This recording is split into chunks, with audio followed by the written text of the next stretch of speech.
Oke, selamat pagi kawan-kawan semua. Perkenalkan, saya Wayan Pancayasa. Di sini saya akan coba sedikit memaparkan presentasi mengenai aliran-aliran dalam psikologi, sama aliran psikoanalisa. Mungkin kawan-kawan semua sudah pada pernah membaca apa itu psikoanalisis atau psikoanalisa, baik di Google, di materi-materi pembelajaran, ataupun di buku-buku. Apa sih yang dimaksud dengan aliran psikoanalisis? Aliran psikoanalisis merupakan pandangan yang mengaitkan kemajuan di bidang kedokteran. Aliran psikoanalisis ini diungkapkan oleh Sigmund Freud yang merupakan seorang ahli saraf. Sigmund Freud sampai saat ini disebut sebagai bapak psikoanalisis. Sebelum menggunakan metode psikoanalisisnya, beliau Sigmund Freud sempat menggunakan metode lain, yaitu metode hipnosis untuk proses terapinya. Menurut beliau, hal tersebut kurang memuaskan. Maka beliau Sigmund Freud mengembangkan pemikirannya kembali ke jalur lainnya. Pada mulanya banyak orang yang menentang, menolak, mencaci, dan mengkritik aliran psikoanalisis ini dengan berbagai macam alasan. Seperti menyatakan bahwa metode yang digunakan Freud dianggap tidak bakulah, subjektif, jumlah klien sedikit, dan semua pasiennya mayoritas gangguan jiwa. Nah, konsep dasar dalam psikoanalisa adalah manusia sangat dipengaruhi oleh alam kesadaran dan ketidaksadaran atau bawah sadar. Bahwa sumber utama konflik atau gangguan-gangguan mental terletak pada ketidaksadaran ini. Kesadaran hanyalah sebagian kecil saja dari kehidupan mental. Sedangkan bagian terbesarnya adalah ketidaksadaran atau alam bawah sadar. Jadi kita sering tidak sadar. Bagian kesadaran bagaikan permukaan gunung es yang nampak.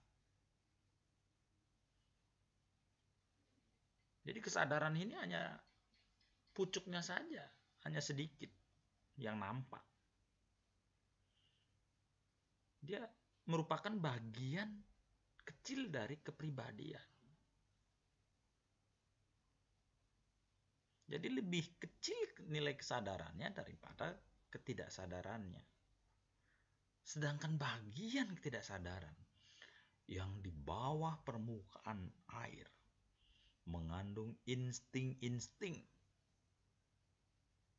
yang mendorong semua perilaku.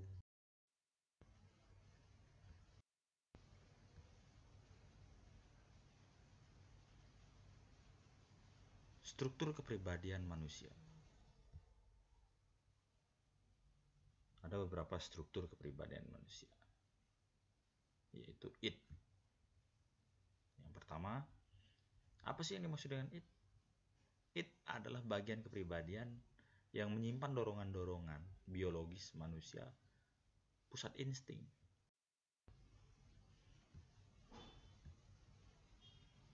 Kemudian ego. Apa sih ego? Ego adalah pengawas realitas atau mediator antara hasrat-hasrat hewani dan tuntutan rasional realistik.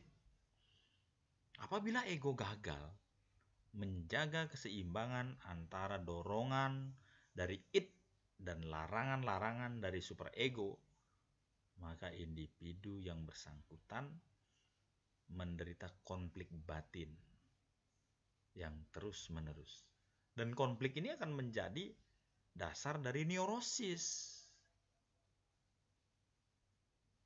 Jadi kita ini memiliki hasrat hewani dan tuntutan rasional realistik. Mampu tidak kita menjaganya? Jika ego kita ini gagal menjaga keseimbangan antara dorongan id dan larangan-larangan superego, ya akan terjadi neurosis, gangguan sistem saraf. Mungkin bisa dibilang terjadi gangguan jiwa mungkin ya, kawan-kawan ya. Konflik batin. Kalau udah konflik batin terus-menerus, kita merasa tidak nyaman, kita merasa tidak tenang. Akhirnya ya terjadi neurosis nantinya. Jadi ego itu menyeimbangkan antara id dan superego. Apa sih superego itu? Superego merupakan bentukan nilai-nilai dan norma yang berlaku dalam masyarakat dan berkembang berdasarkan prinsip moral. Seperti itu. Jadi sekian, semoga bermanfaat. Saya buat presentasi ini singkat, padat, mudah-mudahan sih jelas dan semoga bermanfaat. Jadi kembali, psikoanalisis ini itu dikembangkan oleh Sigmund Freud. Walaupun beliau sebelumnya pernah melakukan metode lain, yaitu metode hipnosis. Jadi psikoanalisis ini kita harus bisa menyeimbangkan antara id dan superego supaya kita tidak mengalami gangguan neurosis atau gangguan mental, gangguan saraf. Jadi sekian teman-teman, semoga presentasi ini bermanfaat walaupun singkat.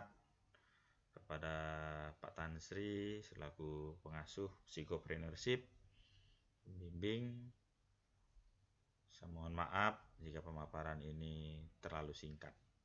Semoga bermanfaat buat kawan-kawan dan pendengar lainnya. Terima kasih. Saya akhiri dengan wassalamualaikum warahmatullahi wabarakatuh.